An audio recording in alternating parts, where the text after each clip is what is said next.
အားလုံးကချီးမွမ်းရတဲ့ဂုဏ်သိက္ခာတွေတိုးတက်လာတယ်လို့ဒီလိုဆိုတယ်နော်အေးမြတ်စွာဘုရားကတေစာယိနောတတ္တတိကနေသန္တလပရကမာအလုံးလို့ဖို့ဟောတာစာယိနောဆိုတာ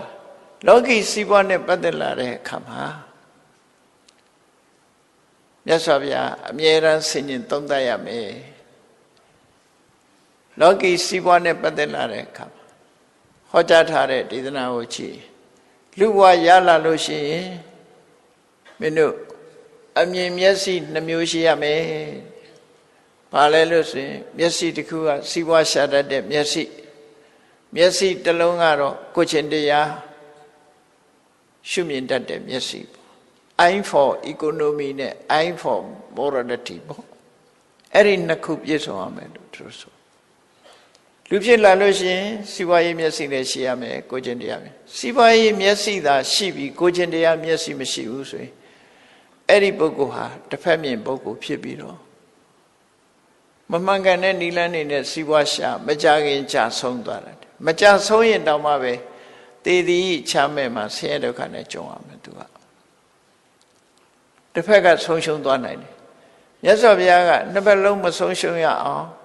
စီးပွားကိုကိုကျင့်တရားနဲ့ထိန်းကိုကျင့်တရားနဲ့စီးပွားဒီနှစ်ခုဟာပေါင်းစပ်ပြီးတော့သွားရမယ်စိုက်ပိုင်စိုက်ဟိုဘက်ဒီဘက်နှစ်ခုတွဲဖက်ပြီးတော့သွားရမယ်အဲ့ဒါလို့ညီတူညီမျှကိုကျင့်တရားလည်းကောင်းတယ်စီးပွားဥစ္စာလည်းရှာတတ်တယ်ဆိုမှအဲ့ဒီပုဂ္ဂိုလ်ရဲ့ကြီးပွားတိုးတက်မှုဟာခိုင်မာတယ်လို့သူတို့ဆိုမြန်မာနိုင်ငံမှာလည်းပဲစီးပွားဥစ္စာတွေဖြစ်ပြီးကြာဆုံးသွားတဲ့ပုဂ္ဂိုလ်တွေရှိတယ်လေချမ်းသာကြွယ်ဝပြီးတော့ကြာဆုံးသွားတဲ့ပုဂ္ဂိုလ်တွေရှိအဲ့ဒါဘာကြောင့်လို့ဆိုရင်ကိုကျင့်တရားဘက်ကပြပြသွားလို့ရှိရင်မြန်ကြာဆုံးသွားတတ်တယ်ပေါ့ကိုကျင့်သိက္ခာကြောင့်ပျက်စီးသွားတာတွေအများကြီးပဲရှိ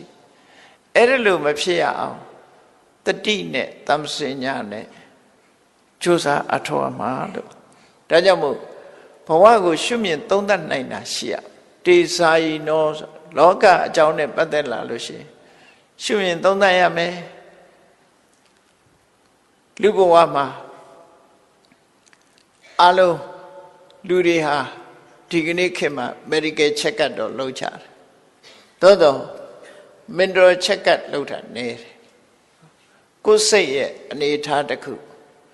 mental check up လည်းလုပ်ရမှာဖြစ်တယ်စိတ်ကိုငါစိတ်ဟာ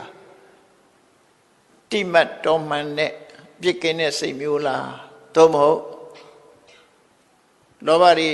လွှမ်းမိုးထားတဲ့စိတ်လားဒေါသ